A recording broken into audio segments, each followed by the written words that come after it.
You're listening to the Nourished Child Podcast, episode number 7, How to Help Your Child Eat Healthy at School. School food should be your ally, not your enemy. Learn how to help your child make healthy food choices and make school lunch, parties, and the concession stand work for you and your child.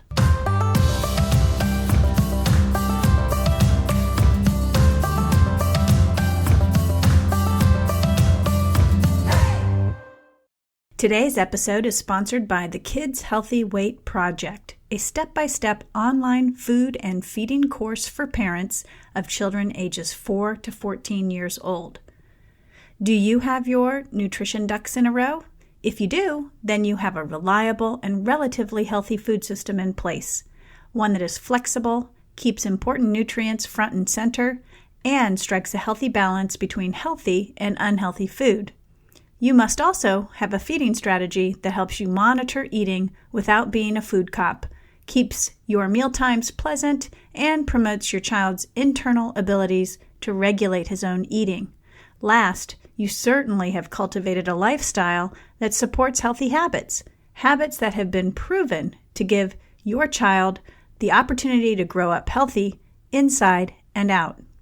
But hey, if you don't have your nutrition ducks in a row, the Kids Healthy Weight Project can help you line them up. Get lifetime access to a step-by-step 8-hour training that takes you through everything you need to know to grow a healthy child with a healthy weight and a healthy relationship with food, including how to handle the common issues that crop up along the way of childhood. The Kids Healthy Weight Project, helping parents become great feeders so their kids grow up to be healthy eaters. Learn more about the Kids Healthy Weight Project at www.jillcastle.com/KHWPSALES. That's KHWP Sales. Welcome to the Nourished Child Podcast, a show about childhood nutrition, feeding kids, and dealing with the ups and downs of growing a healthy child. Here's your host, registered dietitian and childhood nutrition expert, Jill Castle.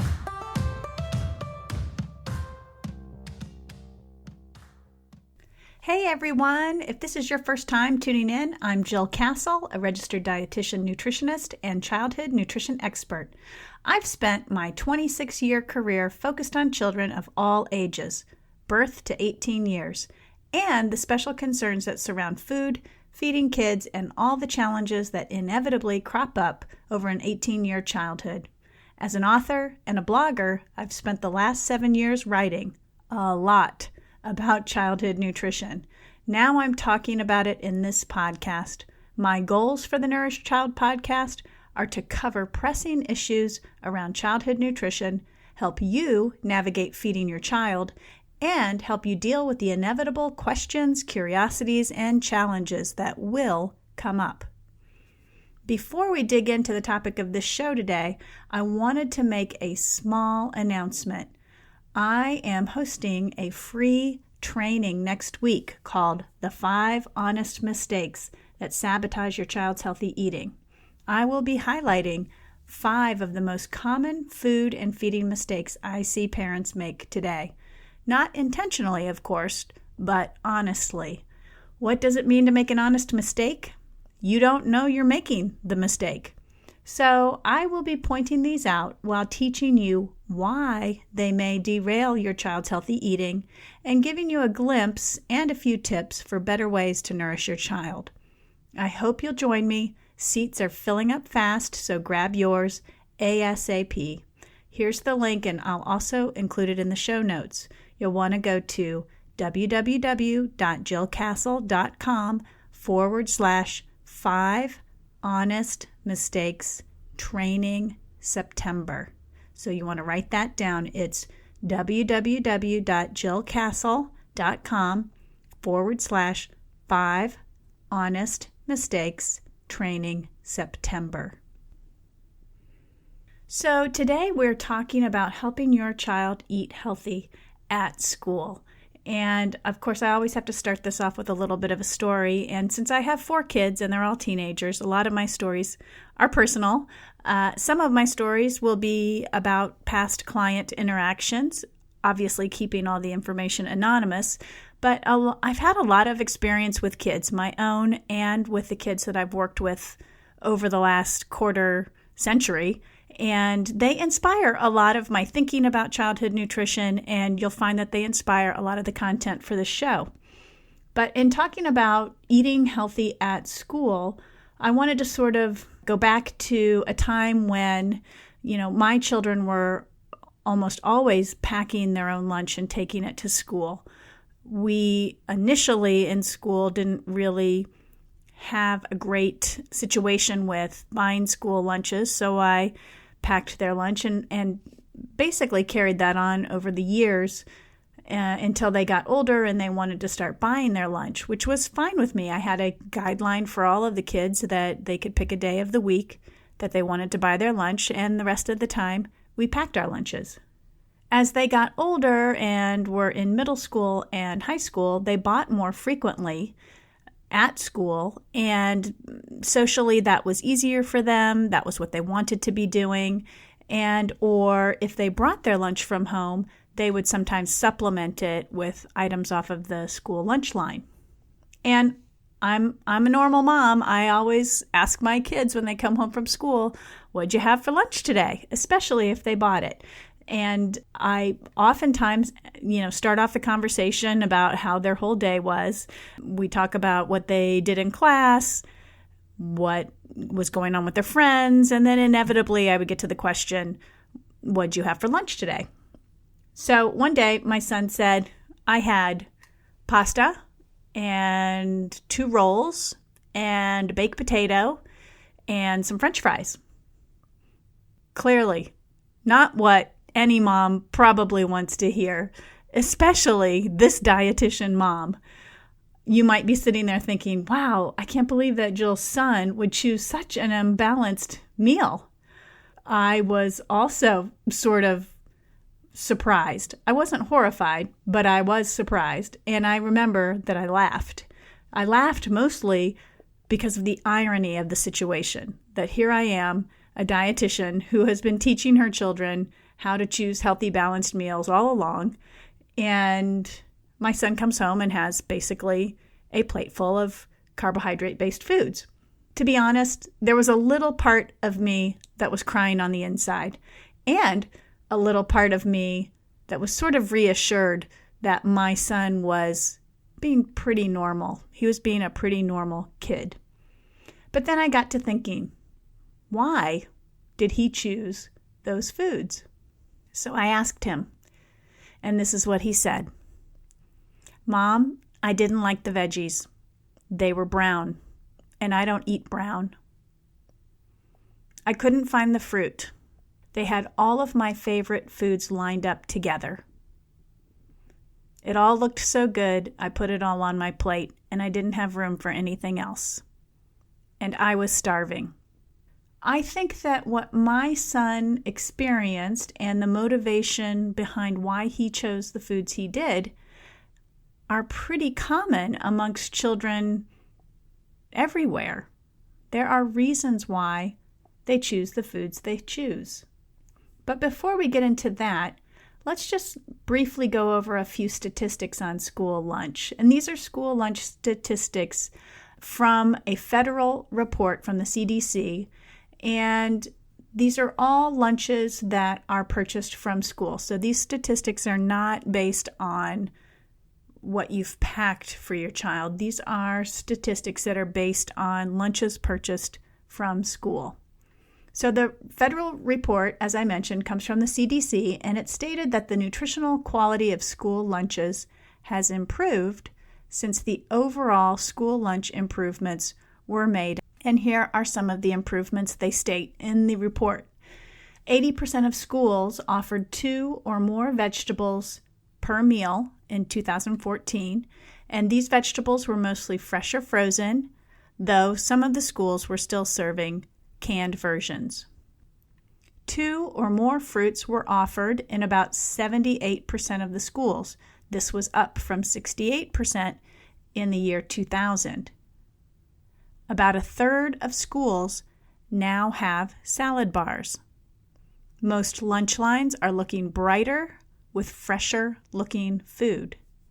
Traditional offerings such as hot dogs or potato chips are healthier. Hot dogs are lower in fat. Baked chips are being used instead of fried chips. And yes, side note here, folks, potato chips, corn chips, they're all fried unless they say on the package that they're baked. There are more beans, legumes, and whole grains being served, and fewer sugary beverages. And overall, the portion sizes are smaller. They're more in line with the government standards. About half of a child's daily caloric consumption is happening at school, according to this report. So when you think about this, there's some really great improvements that have been made, and that's great news for those of us who are looking for the options that will tip our kids to healthier choices. But just like my son, many kids aren't making these choices. They're not choosing those healthy options. And even some, as the report outlines, are tossing the healthy food into the trash can.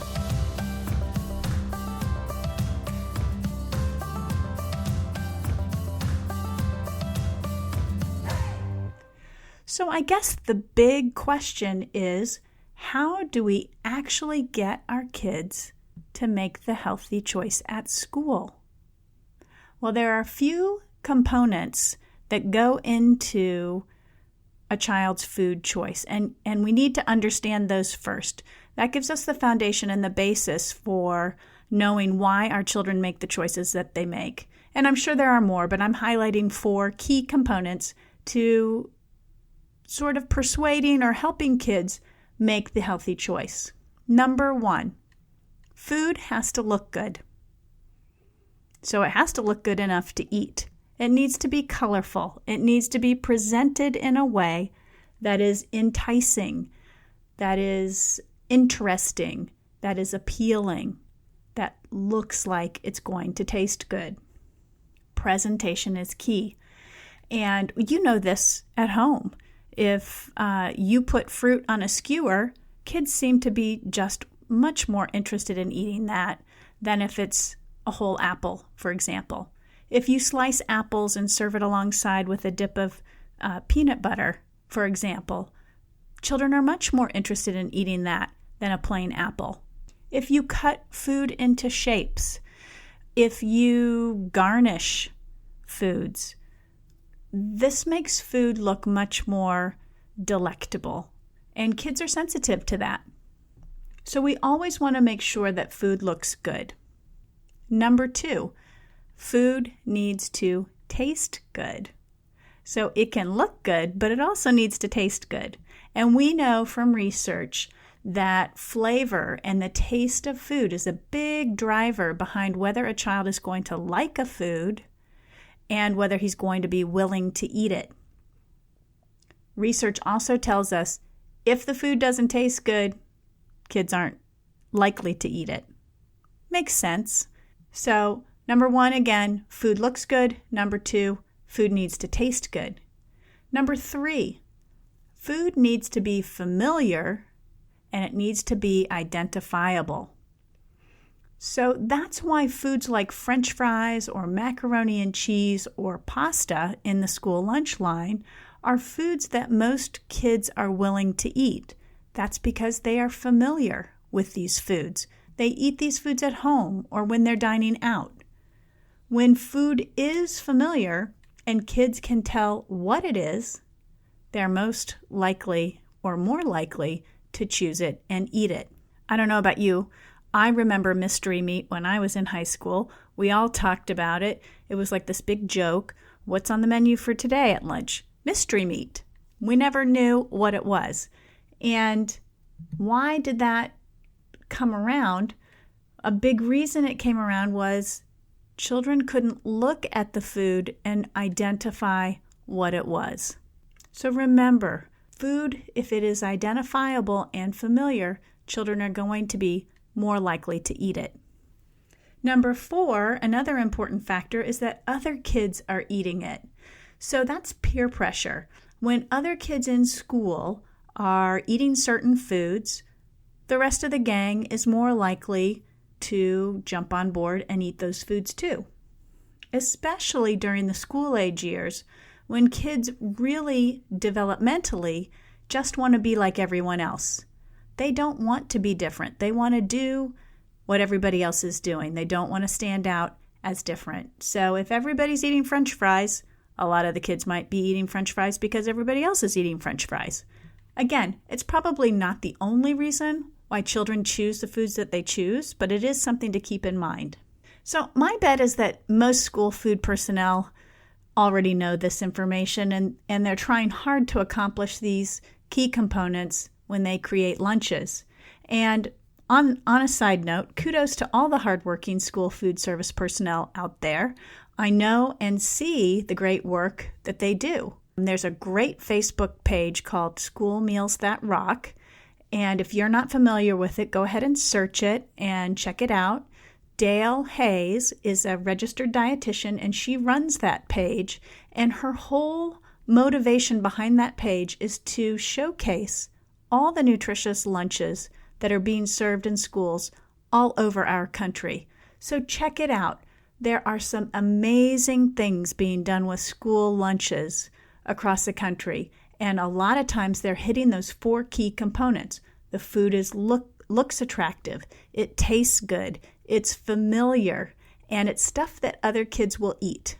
School food service personnel need outside reinforcements to help them help children make those healthy choices, and that's exactly where you come in.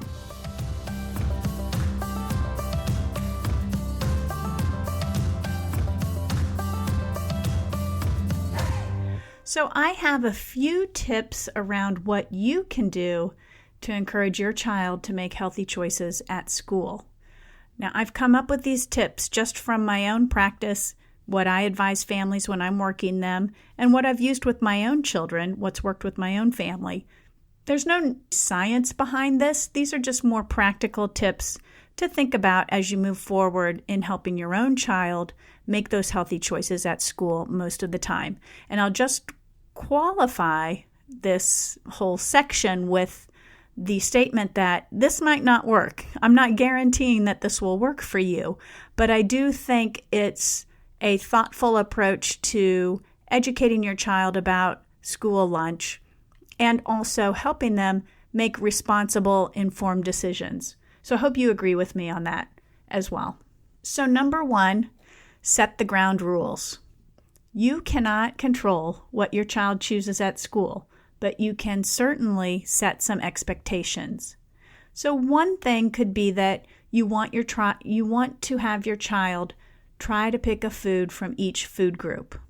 I think that's a smart way to go. We know there are 5 food groups. We know that we want children to eat a representation of as many of those food groups as they can at each meal. So teaching your child about the different food groups is really important, and this is a way that you can do it. Outline those 5 different food groups, and if you don't remember what they are, I will put a link in the show notes that will take you to the choosemyplate.gov website where you can see the 5 different food groups and the types of foods that fall into each category. They have some awesome graphics there that will make it really easy for you to show your child as well. So make sure your child knows those different food groups and can identify them at school. You can even do a dry run with the menu and sort this out ahead of time. Or even role play different menu items that you can find for your child's school and quiz your child or play a little game about where they would fall in each food group category. So that's one expectation you can have of your child. You can say, I really want you to pick a food from each food group when you choose your lunch today. Another thing that you can ask your child to do is to make sure that he chooses either a fruit or a vegetable with his lunch. and actually ask him to eat it. Now, some children will choose both. Some will only choose one. But at a minimum, I think it's fair to ask your child to make sure he chooses either a fruit or a vegetable to eat with his lunch. Also, ask your child to make sure he chooses a source of protein for his lunch. So that could be meat or cheese, beans, fish, soy, eggs. It could be a dairy source like milk or yogurt, or a non-dairy substitute like soy milk. But usually the protein source is going to be found in the main entree. And last, another way you can help your child with these ground rules is to make sure he understands or she understands where in the lunch line each of the food groups is located. And each school will be different. Some schools have the dairy options in the front of the line. Other schools have the fruit at the end of the line. Your child will probably know where all of those things are, but you can even draw it out on a piece of paper and show your child, this is where the entree is usually at, and these are going to be the options today. And next to that are probably the vegetables, and here's what the options will be for today. So going through that can really help your child be prepared for making healthy choices in school. The second thing you can do with your child is to do what I call reviewing the hierarchy of eating. So I'm not a big rule follower about which foods to eat first, but at one point I had to review this with my own kids because one of them was coming home with her sandwich uneaten every day. So I had to review sort of what I call the hierarchy of eating. Which foods are the most important foods to make sure you consume at lunch? So, of course, I always talk about protein, the protein source first, or the main entree, which could be a sandwich or a hot or cold entree, as in my mind, the most important food for your child to eat first. It's going to be the most satisfying to your child's appetite, and when your child's appetite is satisfied, he or she will be able to last longer without getting overly hungry. Now, if your child is not a meat eater or doesn't seem to like very many traditional protein sources, you can opt for a dairy item as the protein source. So after your child eats the protein, I like to see kids eating the fruit or the vegetable, or both of them, having the dairy, and then having the grains. Again, you might not even have to discuss this concept with your child, but if you see that your child is coming home and not eating the entree, or you're hearing reports that your child doesn't like what's being served as the main item, and he or she is just eating the bread and some fruit, if that goes on day after day after day, you might need to have this conversation about the hierarchy of eating. And the reasons being, again, that protein or the main entree is going to help their appetite be satisfied for a longer period of time. The fruits and the veggies are going to give them lots of vitamins and minerals and some fiber. And again, that dairy is also a protein source, so it will cover the same benefits that the protein does in the main entree. And grains are wonderful too. They fill you up. If they're whole grains, they're going to have a great source of fiber, which is going to help your child's tummy feel full. And again, we want kids walking away from lunch feeling satisfied. Not necessarily do they have to feel full, but we want them to feel satisfied. So again, that they are energized, their brains are turned on, ready to learn, ready to remember, and ready to get through those afternoon hours of the day at school. Another guideline that you might need to teach your child is to eat first, socialize second.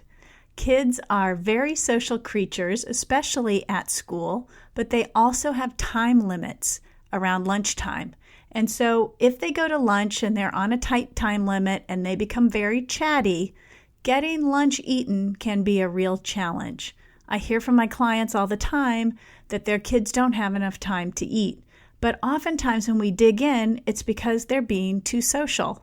Now, I don't want kids to be antisocial, and I don't want them to give up their opportunity to talk with their peers, because sometimes at school, that's the only time they get to be chatty.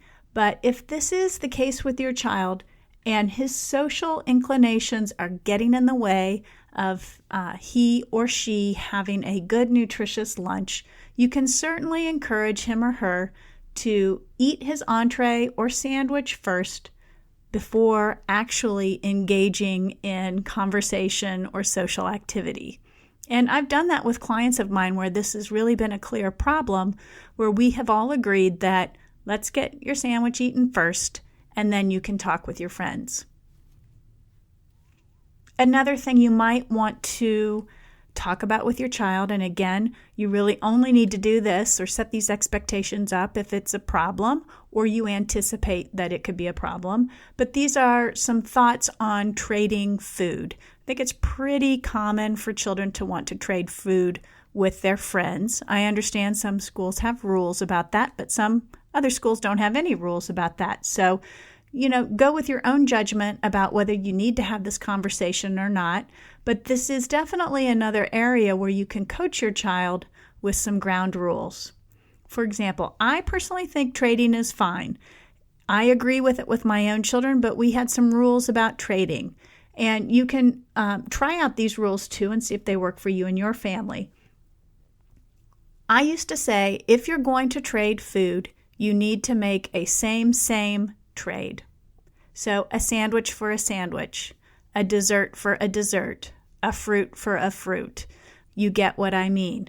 What you don't want is you don't want your child trading a sandwich for dessert or a lesser quality food item.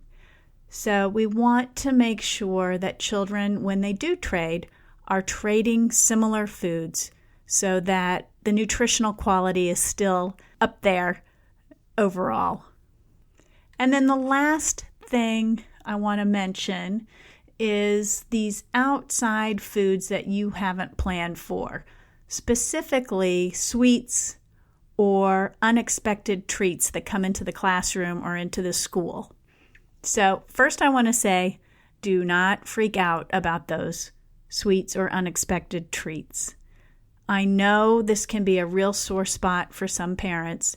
They feel that the extras at school are sabotaging their efforts to feed their child healthfully. And in some cases, they really are. But again, as I mentioned before, you can't control this necessarily, but you can certainly do your part to prepare your child. You can also monitor what your child is eating every day at school, and you can make adjustments based on what happened at school. For example, if your child had cupcakes and ice cream at school, then you might want to consider tabling the dessert you planned for dinner.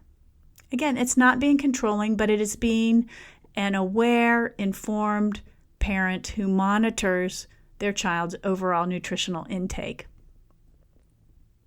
And certainly, you can get involved in the school to make changes from the inside out. So things you can do. You can talk with the teacher about the types of snacks that are being brought into the classroom. And you can offer to create a list of healthy options or offer to come up with a policy for healthy treats in the classroom. You can get involved in bake sales and concession stands, and you can ask for healthy options. Every child deserves to have healthy options, I think. And so you may not get everything you want, but at least you'll bring attention to the matter and perhaps even be successful at adding food options that are offered to children at school. Okay, so that's sort of what I wanted to speak with you today about helping your child to eat healthy at school. A couple of points to remember. You don't have control necessarily over what happens at school, but you can certainly set your child up with your expectations and guidelines for eating there. Use that menu to plan ahead. Role play with your child what he might want to eat and how to take his food preferences for lunch that day and create a healthy, balanced meal by including other foods on the menu. Monitor your child's eating at school so you know how to adjust food and feeding at home to maintain your desired food balance. And remember, your guidelines that you set, the expectations you set, and the planning ahead are awesome teaching tools for your child.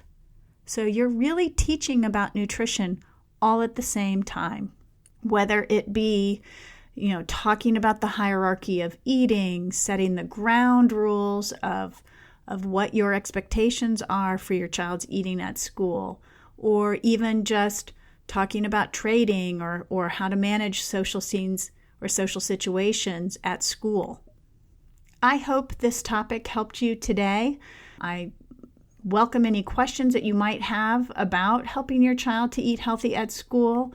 Don't forget to head over and get the show notes at www.jillcastle.com/007. That's 007 for episode number 7, and I will have more links and resources for you there. If you enjoyed the show, there are a few things you can do to help the Nourished Child podcast reach more people. Write a review on iTunes. Subscribe to the show. It's on iTunes, Stitcher Radio, Google Play Music, TuneIn, and more. Last, share the podcast on social media, Facebook, Twitter, LinkedIn, Pinterest, wherever you hang out. Let your peers know about the Nourished Child podcast. The more parents that know about the show, the more informed and better at nourishing their child they will be. And don't forget, I hope you will consider joining me for my free training called 5 Honest Mistakes That Sabotage Your Child's Eating on September 13th or 14th, 2016. That's next week for you. Seats are filling up fast, and I hope to see you there. If you're not receiving my weekly newsletter yet, you can sign up on my website, my blog, Just the Right Bite, or through my Facebook page called Just the Right Bite with Jill Castle. Last, I want to thank my sponsor, the Kids Healthy Weight Project, a place where all parents can learn to be great feeders so their children can grow up to be healthy eaters with healthy bodies and healthy relationships with food. Find out more at www.jillcastle.com/KHWP sales. As always, thank you so much for joining me today. I am really glad you were here. And please be sure to give that child, big or small in your life, a big squeeze today. Bye for now. Thanks for listening to the Nourished Child podcast, where the #1 goal is to help you grow a nourished child inside and out.